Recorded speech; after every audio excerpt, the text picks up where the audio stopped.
gracias, Eduardo, por esta presentación y buenos días a todas y todos en Ecuador y en diferentes científicas de la agroecología, cómo utilizamos los principios de la agroecología para el diseño y manejo de sustentables, biodiversos, resilientes.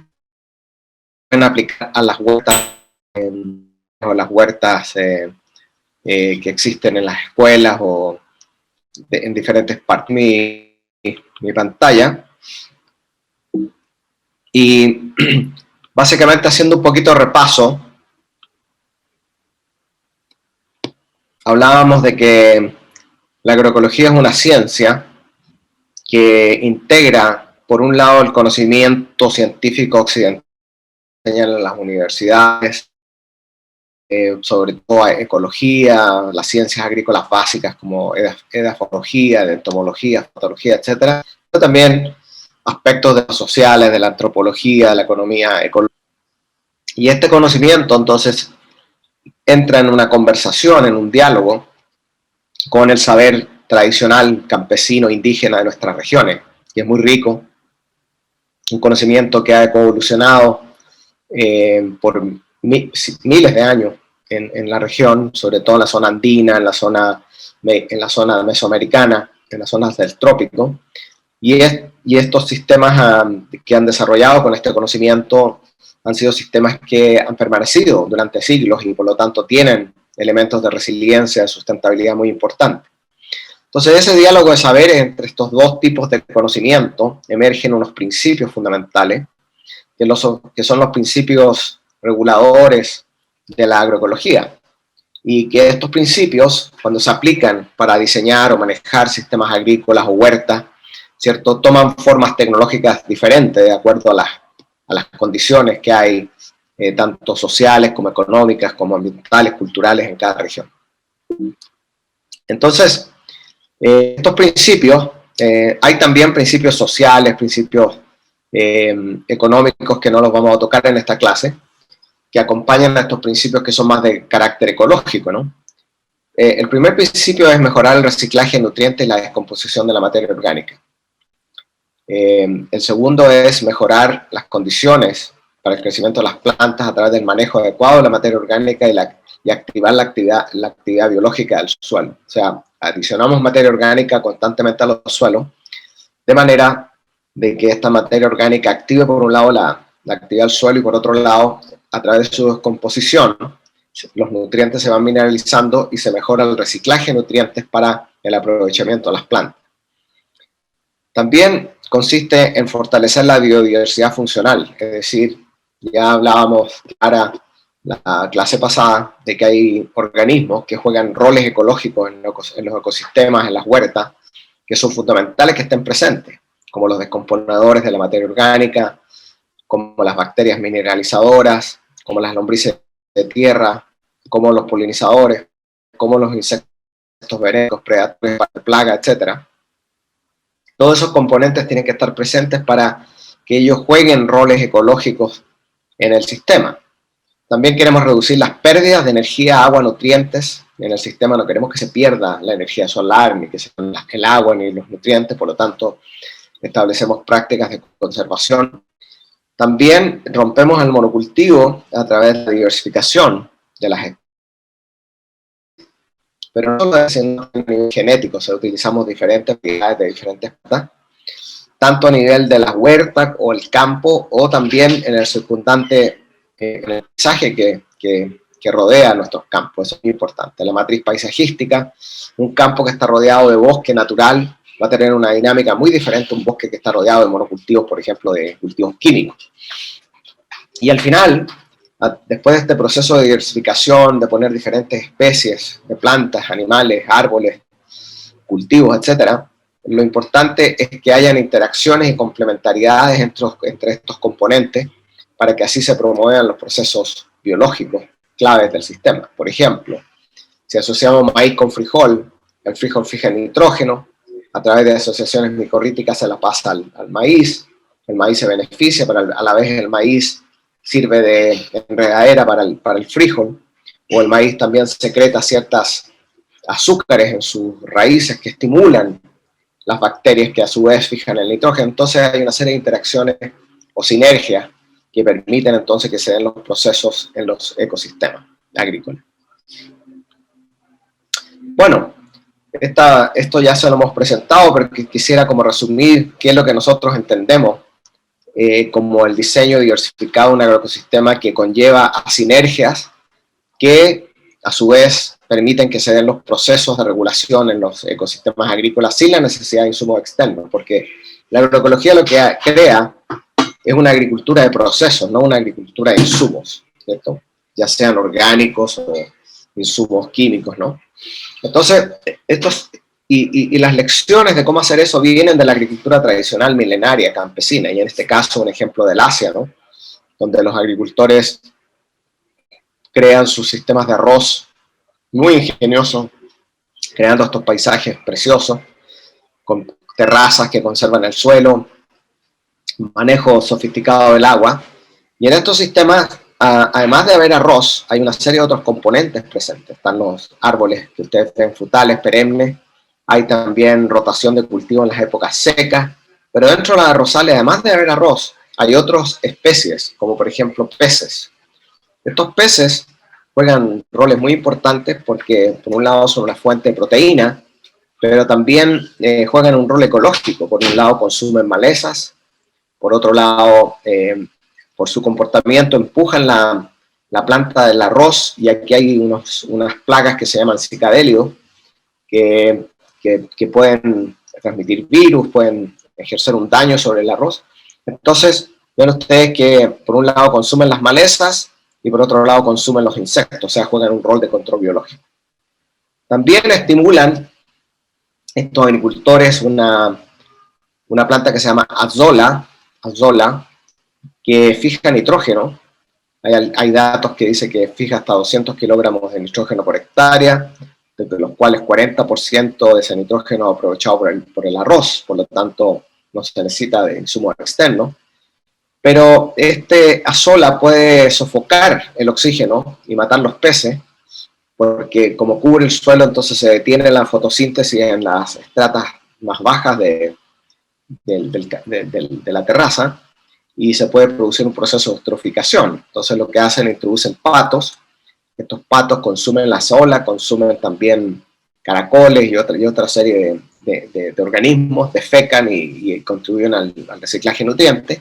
Y al final, entonces, ustedes ven que aquí el rol del agricultor es solamente diseñar un sistema, ensamblar un sistema que tiene una biodiversidad, y esta biodiversidad a través de sus interacciones fomenta los procesos del control biológico, el reciclaje de nutrientes, la fijación de nitrógeno, el control de maleza, etcétera, etcétera. Entonces, eso es básicamente el resultado de una ingeniería ecológica, ¿no? Y eso es lo que nosotros llamamos la agroecología. Es cómo aplicamos los principios para diseñar sistemas que sean autosuficientes, que sean autorregulados, que sean muy eficientes en el uso de los recursos, etcétera, etcétera. Bueno, estos principios, estas lecciones que hemos aprendido de la agricultura tradicional, las hemos llevado al diseño de sistemas agrícolas que tengan una base agroecológica.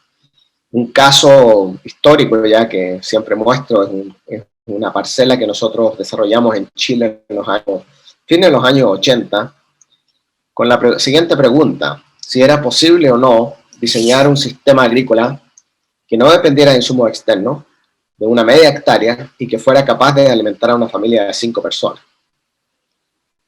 Entonces esta parcela se ubicó en la salida de Santiago, en Chile, y aquí ustedes ven el diseño, una parcela de media hectárea rodeada de árboles frutales. Recién se estaban estableciendo en esta época los árboles frutales. Hay 6 parcelas que están rotando. Hay una huerta familiar, una huerta hortícola, y hay también abejas, hay gallinas y una vaca.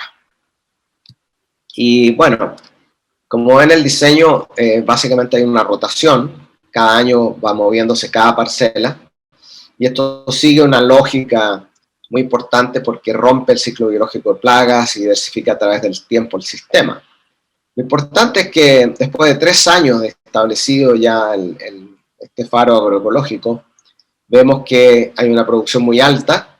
Por ejemplo, la rotación ya estaba produciendo 3.16 toneladas de comida, el jardín estaba produciendo, la huerta, 1.12, los frutales casi una tonelada de comida, la vaca 3.200 litros de leche, las gallinas 2.500 huevos al año, etc. Bueno, resulta que una familia de 5 se comía todo esto, lo único que tenían que comprar era arroz, aceite y azúcar, y el resto todo lo producían en la finca, pero había un excedente, el cual se vendía y había una ganancia extra. O sea, habían varias ganancias. Una, que no compraban comida, por lo tanto era un ahorro. Dos, producían a un costo muy bajo porque los costos de producción bajaron casi un 60%.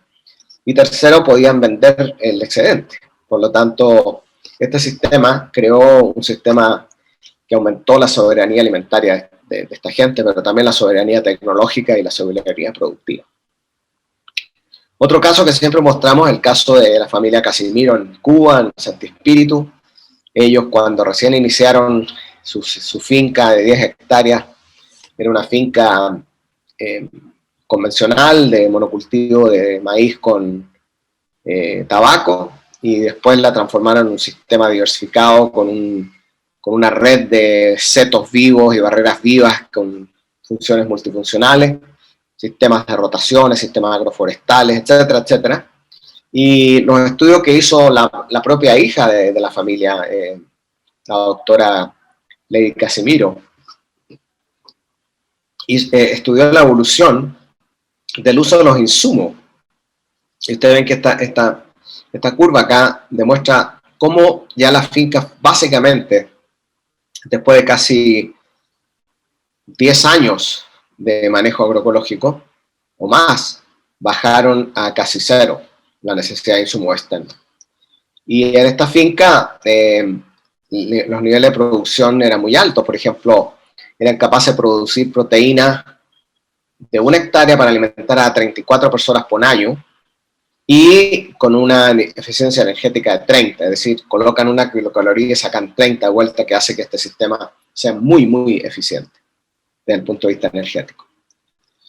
Y bueno, Lady hizo un estudio mirando una serie de indicadores que después va a explicar Clara, donde básicamente ustedes ven cómo va evolucionando la resiliencia del sistema, y vemos que ya al final, casi después en el tercer periodo, ya casi el sistema es totalmente resiliente, es decir, tiene la capacidad de resistir shocks externos y una capacidad de recuperarse de estos shocks externos, sobre todo, por ejemplo, huracanes, ataques de plaga, incluso shocks económicos, como por ejemplo que se rompiera totalmente el suministro de insumos. Por ejemplo, acá en Colombia, en este momento, donde hay bloqueos de las carreteras, los campesinos no pueden sacar su comida, por otro lado, no pueden comprar insumos, entonces, si son sistemas que son dependientes, colapsan. Bueno, estos principios de la agroecología se pueden aplicar a nivel de las huertas. Las huertas familiares, las huertas escolares, las huertas comunitarias. Este es un ejemplo, por ejemplo, de una huerta comunitaria en California, donde están colocados las huertas sobre unos cajones que son movibles, porque resulta que esta gente ocupa tierra y muchas veces los sacan de ahí a los 2, 3, 4 meses o al año, ¿cierto? Y entonces tienen que mover, y de esa manera usan estos pellets para sacar, ¿cierto? Con un tractor sacan sus camas y se la llevan a otra parte. Esto está construido básicamente de madera con un poco de redes de sacos de tela. Estas son huertas ya hechas con madera, como ven aquí. También generalmente se hacen estos espacios porque los suelos en la ciudad están muchas veces contaminados con, qué sé yo, problemas de metales pesados. Entonces lo que hacen es que traen construyen una estructura y sobre esto colocan compost que traen de alguna parte o los fabrican ellos mismos, ¿no? Aquí vemos huertas que nosotros hacemos en nuestra finca acá en Colombia con guaduas. También el mismo concepto, aquí no se cava el suelo, sino que se colocan estas guaduas, se hace una estructura, se llena 2/3 de la cama con hojas, con material verde, gliricidia o cualquier hojas de árboles, etcétera. Y sobre esta capa entonces pues se coloca una capa de suelo sarneado, de manera de ahí colocar entonces las plantas. Entonces aquí vemos cómo hemos trasplantado las pequeñas plántulas de diferentes hortalizas y esto es ya después de un tiempo cómo se desarrolla la finca, la huerta, el crecimiento tan abundante de todas estas hortalizas que hemos sembrado ahí. También se pueden hacer con pacas o con fardos, ¿cierto? Que básicamente se utilizan como paredes. Y aquí ustedes ven el mismo concepto, ¿no? Se colocan sobre un suelo y se trae el compost o el material, ¿cierto?, de otra parte, o se fabrica mismo el compost, y después sobre esto ya se empiezan a producir los cultivos, ¿cierto? Aquí tienen ustedes habas con espinaca mezclada, y una vez que esto se pudre, porque estas pacas duran, digamos, 3 años, 4 años, ustedes pueden entonces revolver toda esa paja con el suelo que quedó ahí y ahí crear compost para crear una nueva cama como esta, ¿no? O sea, esa es la ventaja de este sistema. También podemos hacerlas de tronco, como ven aquí, una ya mucho más rústica, se colocan unos troncos en un pedazo de tierra, sobre esto se le coloca material vegetal abundante. Por ejemplo, aquí ustedes están viendo que estamos colocando mucha gliricidia, porque nosotros tenemos el mata ratón, que se llama. Tenemos mucho de eso, entonces se corta todo ese material, se coloca aquí, se deja que se descomponga, digamos, unas 3 semanas, 2 semanas, dependiendo del clima en que están. Nosotros tenemos temperaturas de 28 a 30 grados promedio, más bastante humedad. Y después que ya se descompone ese material, sobre eso se le coloca una capa de compost. Y ahí entonces ya se colocan las hortalizas o las plantas que ustedes van a cultivar y ahí ya lo ven creciendo la huerta, ¿no? En un estado más avanzado. Bueno, son todas ideas de utilizar recursos locales y poner a producir los sistemas. Ahora, hay muchas experiencias en agricultura urbana o con huertas que han logrado niveles de producción muy altos. Por ejemplo, en Cuba, ustedes saben que después de la crisis de lo que se llamó cuando cae el bloque socialista, uno de los problemas que tuvo Cuba es que ya no tenía petróleo, entonces no tenían cómo traer la comida de las ciudades, de las zonas rurales de las ciudades, entonces fomentaron la agricultura urbana a nivel masivo, más de 50.000 huertas hubo un momento que había en el país y que alcanzaban promedios de producción entre 15 a 20 kilos por metro cuadrado. O sea, en este pedazo de tierra que en un metro cuadrado yo podía sacar 15 a 20 kilos de hortaliza. Y considerando que una persona en promedio consume 72 kilos, digamos que una cama de 10 metros cuadrados produce 200 kilogramos de vegetales, o sea, 20 kilos por metro cuadrado. Eso puede satisfacer el 55% de las necesidades anuales de vegetales de una familia de 5 personas. O sea que puede tener una contribución muy, muy importante en la provisión de vitaminas, minerales y otras cosas que faltan muchas veces en las dietas de la gente rural e incluso a la gente urbana, porque deberíamos comer 5 porciones diarias de frutas y hortalizas y generalmente en promedio la gente come entre 1 y 2. Entonces, nosotros aquí vemos, por ejemplo, la cuantificación de la producción en un jardín, una huerta urbana de 11 metros cuadrados. Y ustedes ven que aquí hay una cantidad enorme de cultivos que se cultivaron, aproximadamente 16 especies. Y ustedes ven entonces la productividad. por ejemplo, el tomate, las acelgas, las habas, la cebolla, etc. Y se dan cuenta que hay cultivos que son dominantes. Por supuesto, el tomate, una planta de tomate puede producir 25 frutas grandes y eso explica la proporción, la contribución del tomate a la productividad total del sistema, ¿no? Entonces ustedes se dan cuenta que produjo 79.4 kilos por metro cuadrado, que es una productividad muy alta, esto es por año, y contribuyó 44.75% de la producción, casi el 50%. Las acelgas seguían, que son de hojas grandes, también 53 kilos y 30.38%, etcétera, etcétera. Entonces así ustedes ven que al final esta huerta producía 177.4 kilos por 10 metros cuadrados, no por metro cuadrado. Y hay un error ahí. Y eso fue el 100% de la producción. Ahora, otra manera de cuantificar la producción es lo que se llama el output nutricional. ¿Cuál es la producción nutricional? Porque una cosa es tener kilos de cosas que comemos, pero otra cosa es como decir, bueno, si esos rendimientos en kilogramos por hectárea o en kilogramos por metro cuadrado, ¿qué significan calorías, vitaminas C, proteínas, etcétera, ¿no? Entonces vemos acá, esta es una investigación que hice yo con mis estudiantes, tenemos tantas plantas de cultivo por 100 metros cuadrados, aquí cuantificamos el número de plantas, teníamos 492 plantas en total por 100 metros cuadrados.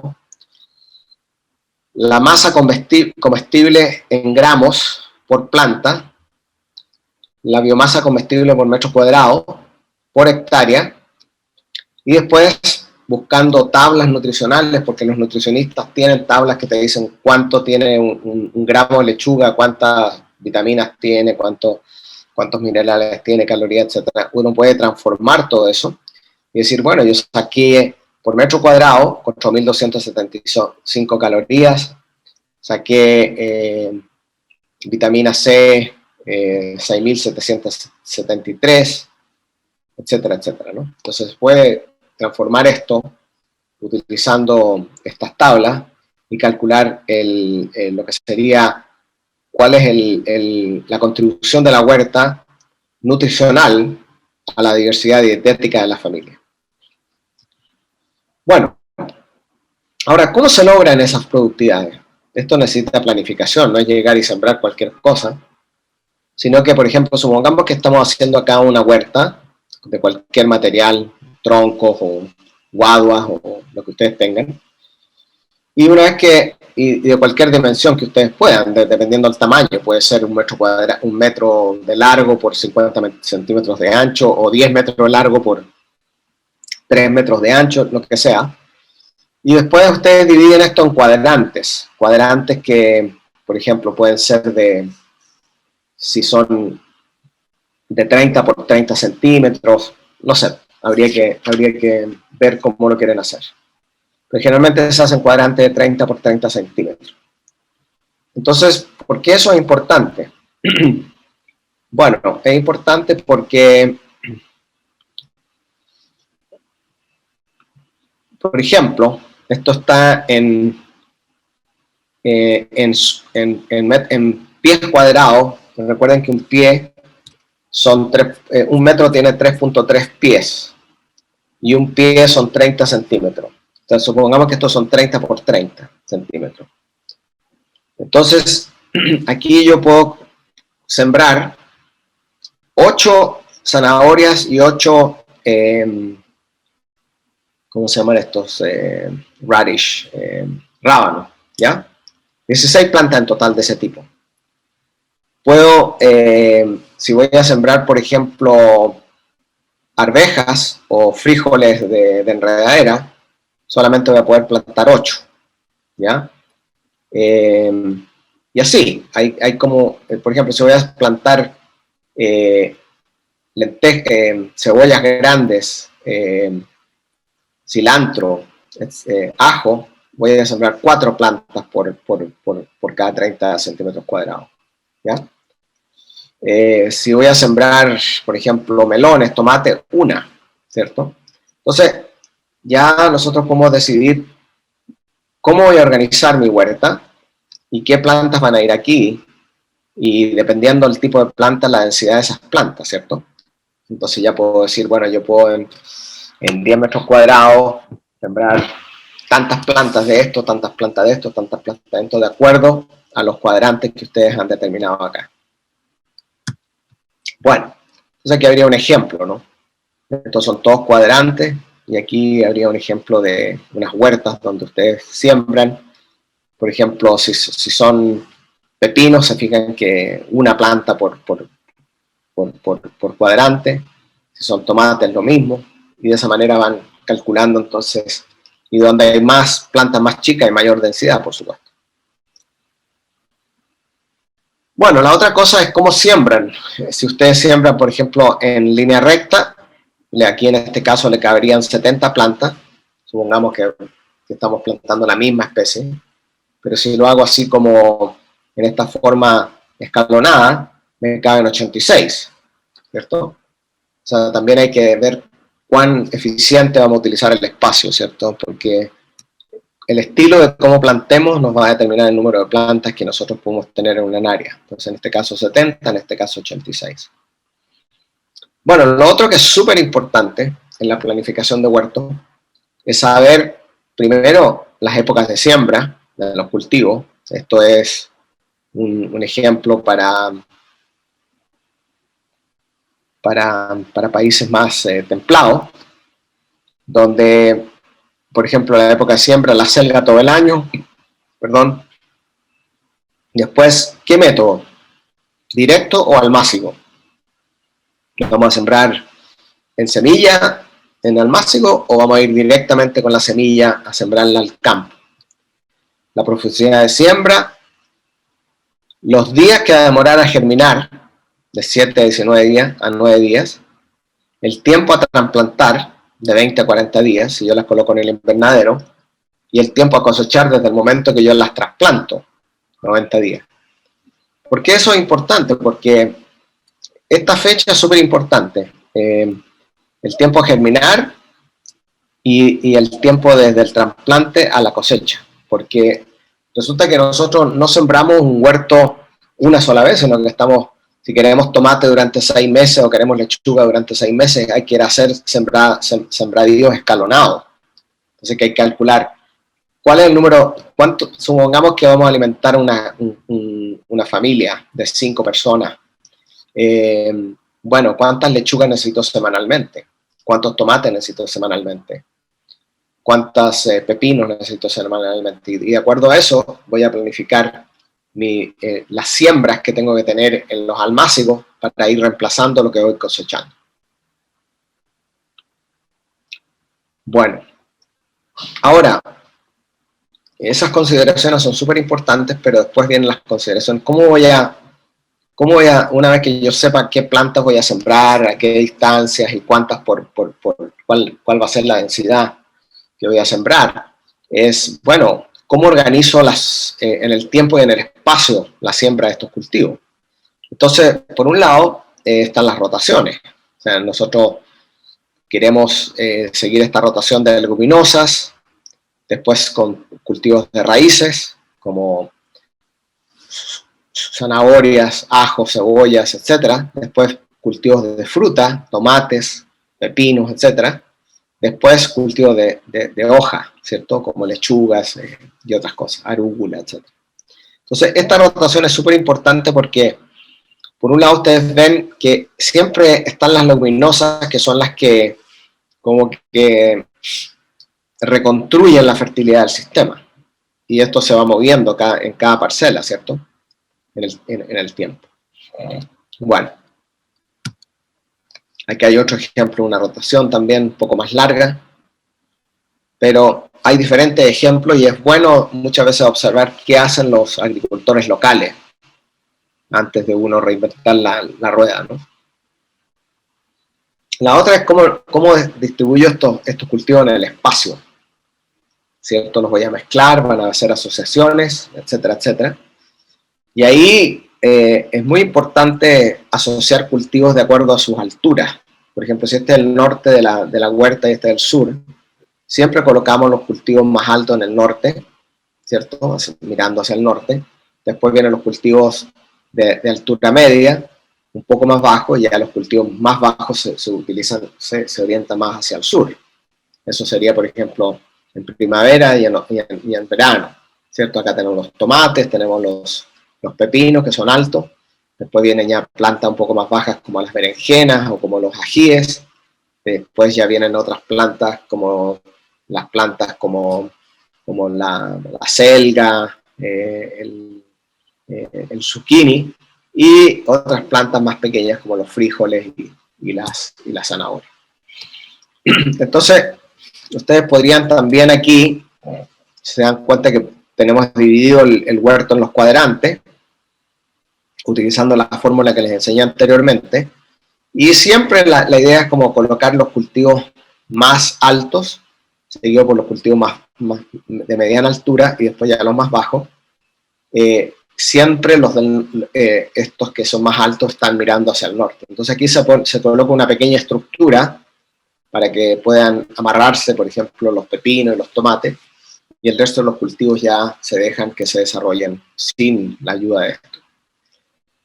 Entonces tenemos las plantas verticales, después las plantas grandes, las coles, los brócolis, los pimientos, las berenjenas, y después las plantas pequeñas que serían los rábanos, las beterragas, las espinacas, ya mirando más hacia el sur. Bueno, y ¿hay alguna experiencia sobre cuáles son buenas asociaciones y cuáles son malas? Hay muchos manuales. Muchas veces es bueno que ustedes mismos comprueben si estas asociaciones son realmente o no. Pero, por ejemplo, buenas o no. Por ejemplo, la selga se puede asociar con brócoli, con cebolla, con lechuga, con tomate, pero dicen que malas son las asociaciones con la albahaca, con la menta, con cucurbitáceas, ¿no? En realidad no tengo experiencia sobre eso. Yo siembro mucho tomates con frijoles, tomates con albahaca, se dan muy bien. Pero hay mucha información en el internet sobre estas asociaciones y ustedes pueden quizás guiarse por eso, o mejor ir comprobando. Pero lo que hemos visto es esto, ¿no? Esto de las altas, las medias y las bajas son como reglas básicas que seguir. Bueno, ¿y cómo se calculan entonces los rendimientos en estos sistemas que son diversificados? Aquí ustedes tendrían, por ejemplo, el ejemplo del cálculo de lo que se llama la unidad eficiente, ¿cómo es que se llama esto? La unidad equivalente de la Tierra, ¿cierto? Donde, por ejemplo, supongamos que estamos poniendo frijol y girasol, ¿ya? Entonces, pero esto podría haber más cultivos, ¿cierto? Entonces, sería el rendimiento del frijol en policultivo, en asociación, sobre el rendimiento del frijol sobre monocultivo, más el rendimiento del girasol en asociación sobre el rendimiento del girasol en monocultivo, más el rendimiento de lo que sea. Pueden seguir agregando. Ahora, ¿de dónde sacamos este dato de la producción en monocultivo? Generalmente eso se logra de los promedios regionales, que muchas veces los tienen los ministerios de Agricultura, los servicios de extensión locales, te dicen, bueno, el frijol en monocultivo en esta zona produce tanto. Entonces, al aplicar esto, nosotros sacamos lo que se llama el LER. Aquí ven ustedes, este sería el rendimiento del frijol en monocultivo, el rendimiento del frijol en asociado, el rendimiento del girasol en monocultivo, en asociado. Se fijan que siempre es menos cuando está asociado, pero cuando aplican esa fórmula, a ustedes les va a salir un valor de mayor que 1, que significa que el policultivo sobrerinde, porque yo estoy sobreponiendo dos sistemas, y por lo tanto 1.49 significa que yo necesito 1.49 hectáreas o metros cuadrados de monocultivo para obtener la misma productividad que un metro cuadrado o una hectárea de policultivo. En el fondo yo necesito 49% más tierra en monocultivo para obtener lo que yo saco de una unidad de tierra en policultivo. Bueno, y les quería dar este sitio, que es un sitio del INTA, El INTA en Argentina ha tenido un proyecto muy exitoso que se llama ProHuerta, que sería interesante que lo miren porque ahí hay toda una información de cómo planificar estos huertos basado en los principios que yo les he estado describiendo.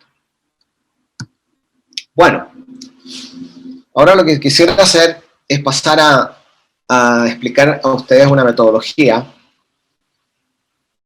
sobre cómo nosotros sabemos si estamos aplicando los principios agroecológicos y las prácticas agroecológicas para que se den los procesos de control biológico, de reciclaje de nutrientes en forma efectiva, en forma óptima. Entonces, decíamos que la agroecología es una serie de principios que se derivan de este diálogo de saberes. Estos principios toman formas de prácticas y estas prácticas al aplicarse detonan procesos. Por ejemplo, un principio, el reciclaje de la biomasa, la aplicación de materia orgánica, ¿cierto? Bueno, ¿qué práctica podría ser eso? Supongamos abonos verdes. Nosotros hacemos una rotación con habas, las habas las utilizamos como abono verde, esa sería la práctica. ¿Cuál sería el proceso? El proceso es que se acumula la materia orgánica, que se mineralizan nutrientes y se optimiza el reciclaje de nutrientes, ¿cierto?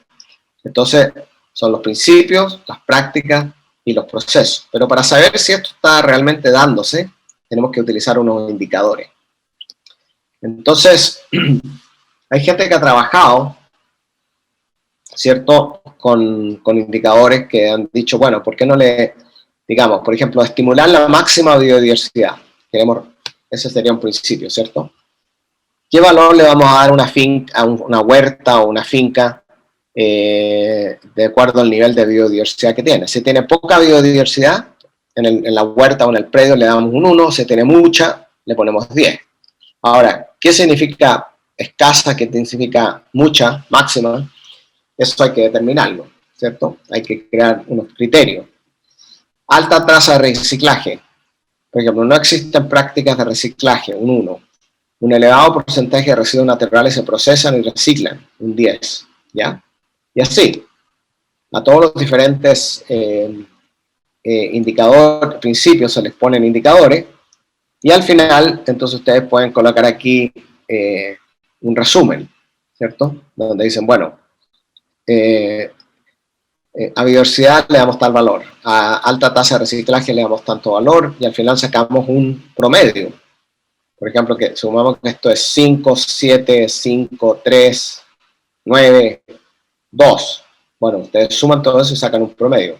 Si el promedio es más de 5, quiere decir que está avanzando hacia la agroecología. Si no, quiere decir que no está aplicando bien los principios agroecológicos. Esa sería como una metodología muy rápida, muy gruesa, digamos. Hemos desarrollado algo un poquito más sofisticado. Bueno, aquí ustedes ven aplicando estos principios, poniéndoles valores. Aquí vemos dos sistemas, dos huertas, por ejemplo, o dos fincas, y aquí vemos que esta azul está mucho menos desarrollada que esta otra, pero en los dos casos, ninguna de estas fincas tuvieron buenos valores en cuanto a interacciones, manejo ecológico de suelo, manejo ecológico de plagas. O sea, necesitan mejorar. Entonces, nosotros quisimos sofisticar un poquito más la metodología que les expliqué anteriormente. Y dijimos, bueno, los principios toman forma de práctica. Barreras vegetales biodiversas, cultivos intercalados, cultivo de cobertura, etc.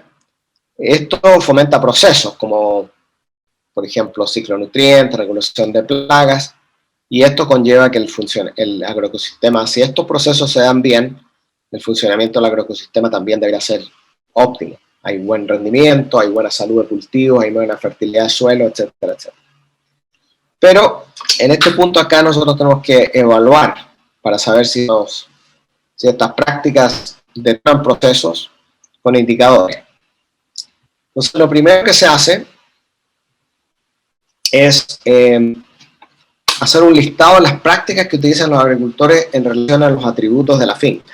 Por ejemplo, vamos y decimos, bueno, cuando entramos a una finca, a una huerta, lo primero que observamos es la diversidad paisajista. ¿Qué rodea al campo? ¿Qué rodea la huerta? ¿cierto? Un ecosistema complejo, nativo, vegetación natural, o solamente campos de monocultivo o edificios sin ninguna vegetación. Después miramos la diversidad de cultivo, cuántas especies están presentes. La diversidad genética, bueno, hay diferentes especies, pero son diferentes variedades o en la misma variedad de cada cultivo. Integran o no animales, en muchos casos agricultores integran gallinas, cerdos, vacas, etc. En otros casos también miramos la calidad del suelo con algunos indicadores rápidos y la salud de los cultivos, si acaso están siendo atacados por plagas, por enfermedades, o acaso tienen deficiencias nutricionales, todo ese tipo de cosas las miramos. Entonces, por ejemplo, acá hacemos un listado de los principios o los atributos estos, y después las prácticas que utilizan los agricultores. Esto lo hicimos nosotros en Japón, visitamos 8 fincas en una zona cerca de Kioto, y vimos que, por ejemplo, la diversidad del paisaje, estas eran las prácticas que hacían los agricultores. Por ejemplo, había presencia de vegetación natural, o plantaban flores alrededor del campo, o estaban rodeados de fincas orgánicas, o tenían las parcelas muy dispersas en el paisaje, y entonces le poníamos qué agricultores estaban utilizando cuáles prácticas de acuerdo a este atributo. Entonces todos estos tics que hacemos acá, significa que los agricultores, por ejemplo, 6 agricultores estaban rodeados de vegetación natural. Solamente 2 agricultores estaban rodeados de fincas orgánicas. Todos los agricultores estaban dispersos en el paisaje, o sea, metidos entre los bosques, etc.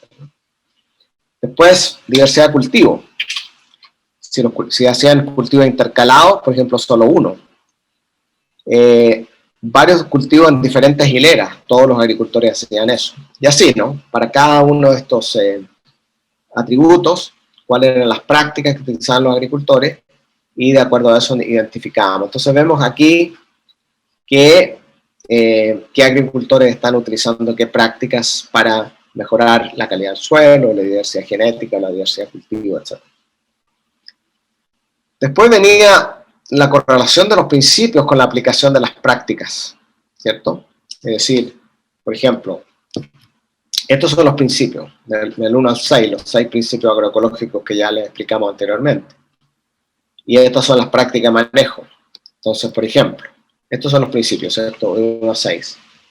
Mejorar el reciclaje, optimizar la descomposición de materia orgánica, fortalecer el sistema inmunológico, acumular materia orgánica y la actividad biológica del suelo, minimizar las pérdidas, diversificar y aumentar las interacciones. Entonces aquí tenemos los principios y acá tenemos las prácticas. Entonces decimos, ¿qué prácticas están contribuyendo a qué principio? Entonces acá ustedes ven que los agricultores, estos son los números de agricultores que estaban aplicando prácticas que incrementaban o mejoraban o se vinculaban a los principios. Entonces acá tenemos diversidad de paisaje, diversidad de cultivos, diversidad genética, calidad del suelo y sanidad vegetal. Entonces estas prácticas son las que, por ejemplo, la diversificación del paisaje, la diversificación de cultivos y el manejo del suelo, por supuesto que contribuyen a la descomposición de materia orgánica y reciclaje de nutrientes. Minimizar las pérdidas del suelo, por ejemplo, la diversificación de cultivos. Y aquí vemos la cantidad de agricultores que estaban aplicando las prácticas que se vinculaban con los principios. Y el tercer paso ya consiste en darle un valor de 1 a 5, ¿cierto? Con criterios bien especificados a cada indicador. Y un 1 corresponde a un desempeño bajo, 2.5 al valor moderado o medio, y un 5 a un desempeño alto. Entonces para eso hacemos una evaluación rápida. Por ejemplo, acá una foto en Colombia, este es don Carlos, un agricultor agroecológico muy conocido en la zona, en Antioquia. Estamos haciendo una evaluación con estudiantes de su finca. Entonces, decimos acá, bueno, Diversidad del paisaje, este sería el indicador. ¿Cierto? Presencia de setos, barreras vivas, franja de vegetación, bosque o resto de vegetación natural para aislarse y para mejorar la matriz paisajística de la finca. ¿Cuándo le ponemos un 1? Cuando menos del 20% del perímetro de la finca está rodeada de vegetación natural diversa. Considere si la vegetación circundante está compuesta de varias especies de plantas o si está rodeada de vegetación monoespecífica, porque una cosa es que esté rodeada de bosque, pero un bosque de pino o de eucaliptus versus un bosque natural, ¿cierto? Eso se le daría un valor más bajo. Estos criterios hay que determinarlos con los agricultores, o sea, esto es un ejemplo, no crean que esto es lo que hay que seguir, que siempre es menos 20% del perímetro va a ser un 1, puede ser que sea 30%, no sé, depende de la conversa con los agricultores. ¿Cuándo le damos un 5? Cuando más del 60% de la finca está rodeada por una comunidad diversa de vegetación natural. Diversidad de cultivo, un 1 cuando es monocultivo, un 5 cuando hay más de 5 especies de cultivo, en este caso en Japón que les estábamos hablando. Diversidad genética, un 1, monocultivo de una sola variedad. 5, más de 5 variedades de cada cultivo. Esto está publicado en Celia, así que si quieren después lo pueden mirar esta metodología de forma más tranquila. Entonces, por ejemplo, matriz de paisajística. Esta finca que está aquí, yo le daría un alto valor, un 5 para matriz paisajística. ¿Por qué? Porque está rodeada casi todo el perímetro de un complejo de vegetación natural. Si esto fuera un bosque monoespecífico, le daría un menor valor, quizás un 3.5. ¿Ya? Diversidad de especies. Están los policultivos, qué tipo de policultivos hay presencia de cultivos perennes también asociados, ¿cierto? De acuerdo a eso ustedes van estimando el criterio y le dan un valor de 1 a 5. En este caso sería un valor alto, probablemente un 4, ¿cierto? Porque hay mucha proximidad entre las especies, hay mucha interacción, hay mucha diversidad. A esta le daría menor, porque aunque hay diversidad, pero no están sembrados en la misma hilera, y por lo tanto no hay tanta interacción biológica entre ellas, y estaría un valor más bajo, probablemente un 3 en cuanto a diversidad de cultivo. A esta se le daría un valor mayor, porque ya aquí ustedes ven que en la misma hilera hay una mayor diversidad, ¿cierto? Hay 2 especies por hilera, hay mayor interacción biológica. En cuanto a diversidad genética, si todo el campo estuviera así, donde se mezclan las variedades en la misma hilera, se le daría un valor de 5 posiblemente. Aquí hay diversidad genética, hay varias variedades de lechuga, lo que pasa es que no están como en pequeños bloques y no están intercaladas como en este caso. Entonces a este sistema recuerdo que le pusimos un 4 en cuanto a diversidad genética. Bueno, se sigue con los indicadores, calidad de manejo del suelo. Un suelo se le pone un 1 cuando tiene muy bajo contenido de materia orgánica, no tiene casi actividad biológica, no hay reciclaje. A la sanidad vegetal, un 1 cuando los agricultores usan pesticidas, no practican control biológico, ni ningún tipo de manejo cultural. Un 5 cuando los agricultores cuentan con prácticas de manejo de suelo y diversificación vegetal para mejorar los procesos de control biológico. Dependencia de insumos, interacciones y sinergias productivas, otros indicadores de acuerdo, y los valores de acuerdo a los criterios. Entonces, aquí ustedes, por ejemplo, ven un sistema de papas con vegetación natural, malezas que están en floración para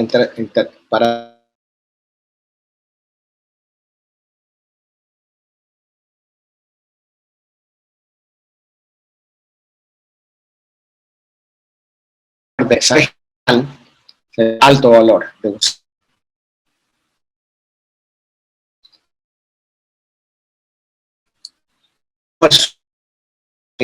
Suelo, para el que vamos a dar de unos 5, estamos buscando suelos que tengan muy rico en materia orgánica, mucha actividad biológica, buena estructura, buena infiltración. Y se pueden hacer pruebas rápidas, ¿no? Que creo que Clara ya les explicó, por ejemplo, yo puedo tomar 2 terrones de diferentes campos o diferentes tratamientos en mi misma finca y colocarlos en una vasija con agua y ver si se disuelve o no se disuelve el terrón.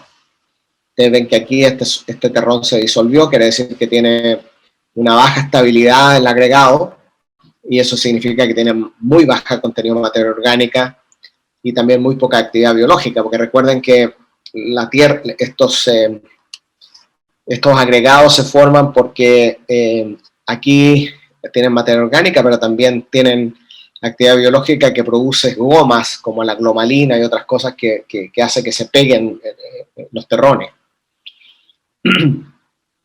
La actividad microbiológica, como no tenemos laboratorio ni nada, lo que hacemos es que agregamos,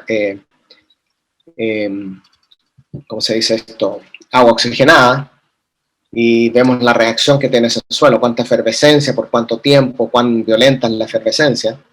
Y lo que está haciendo es que aquí hay un proceso de oxidación del carbono que indica que hay actividad biológica, que hay materia orgánica, pero también está actuando sobre las enzimas que hay en ese suelo, porque cuando nosotros nos echamos cuando nos cortamos y nos echamos agua oxigenada en la herida, hay efervescencia porque está reaccionando con las enzimas que hay presentes ahí. Y las enzimas nos están diciendo que hay actividad biológica, ¿cierto? O también podemos colocar bolsas de té en el suelo, donde se entierran y después de un tiempo, a unos 8 centímetros de profundidad, y después de una semana o 2 semanas se sacan para ver cuánto se ha descompuesto. También hay en Suiza, entierran calzoncillos de algodón en el suelo. Hay un video muy interesante sobre eso. Y entierran estos calzoncillos y lo hace mucha gente, porque hay un programa de ciencia popular. Entonces la gente hace un hoyo, entierra los calzoncillos y después de una semana o 2 semanas los sacan para ver cuánto se ha descompuesto, y muchas veces salen muy descompuestos. Tienen que ser de algodón, por supuesto. Bueno, una vez que estas son todas las fincas, son las amebas de todas las fincas, para todos los indicadores: diversidad de paisaje, diversidad de cultivo, diversidad genética, calidad y manejo del suelo, sanidad vegetal, interacciones, dependencia de insumos externos, productividad. Entonces yo puedo comparar fincas. Por ejemplo, acá tenemos 2 fincas que casi son muy similares, aunque la azul tiene un mejor comportamiento en ciertos indicadores que la naranja, y la naranja tiene un par de indicadores que se comportan mejor que el azul. Ahora, lo importante es ver si estas fincas están superando o no el valor de 2.5. Y ustedes se dan cuenta que en ciertos indicadores la azul está sobrepasando el 2.5. La amarilla en ningún caso supera el 2.5, solamente en este caso en productividad. Entonces, ¿qué significa eso? Que están bajo el umbral y tienen que seguir avanzando para mejorar, para optimizar los procesos. Entonces, ¿qué tenemos que hacer para mejorar la diversidad de cultivo, para mejorar la diversidad genética, para mejorar la calidad del suelo, para mejorar la sanidad de los cultivos, etcétera, ¿no? Entonces ahí vienen las recomendaciones. Entonces aquí pusimos todas las fincas que se monitorearon. Estos son los promedios de todos los indicadores, de todos los valores. Recuerden que son 1, 2, 3, 4, 5, 1, 2, 3, 4, 5, 6, 7, 8 indicadores. Entonces, este valor es el promedio de la suma de los 8 indicadores dividido por 8. Y vemos que en este caso las fincas 6 y 7 sobresalen en relación a los otros. Entonces estos son, y están sobre 3, o sea, aquí está 2.5, que sería como el umbral, y están sobre 3. Incluso estas también tienen un buen comportamiento, pero estas sobresalen. Estos serían los faros agroecológicos, las fincas en las cuales los principios agroecológicos están funcionando bien. Y la idea es entonces cómo traemos, hacemos días de campo.